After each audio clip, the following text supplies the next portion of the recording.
J'ai toujours combattu les inégalités et les injustices. Je crois depuis mes premiers cours de récréation.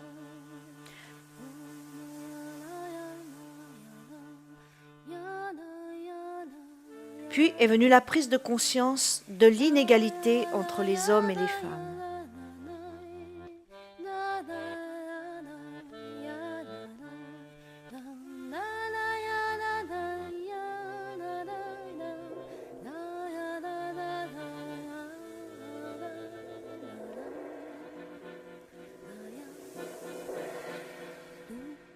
Sommes sans passé, les femmes, nous qui n'avons pas d'histoire.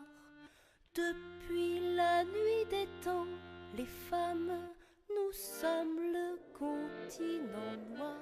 Mes actions étaient réduites aux manifestations, tant syndicales que féministes, aux discours, aux lectures. Comme beaucoup, je pensais que j'avais tout fait pour.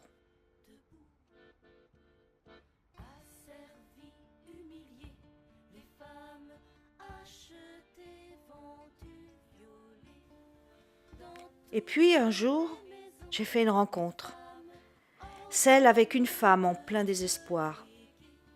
Les yeux rivés sur son sac à dos rempli de lettres de recommandation, d'adresses, de numéros de téléphone. « Je ne peux pas. Que vais-je devenir ?» murmura-t-elle. « Je suis là, si tu as besoin, » lui dis-je en lui prenant la main. J'ai vu une lueur d'espoir dans ses yeux mouillés et fatigués.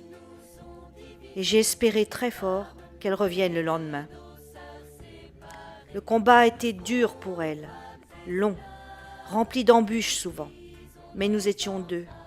Elle a ensuite rencontré les autres femmes solidaires, et nous étions là avec elle. La lutte, c'est elle qui l'a menée, qui l'a choisie pour devenir la femme libre qu'elle est aujourd'hui.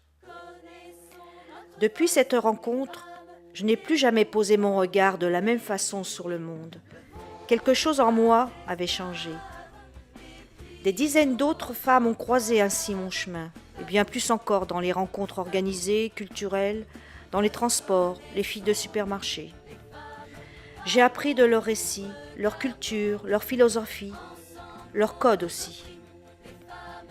De ces partages est née en moi une nouvelle femme, mais aussi une femme certaine de ses convictions sur l'immense inégalité que subissent les femmes dans ce monde. Par cette lettre, je voudrais remercier toutes ces femmes pour m'avoir fait confiance, l'amour qui est né parfois, le sens nouveau qu'elles ont donné à ma vie, le courage qu'elles m'ont transmis. Je suis fière de vous et je vous aime, mes belles.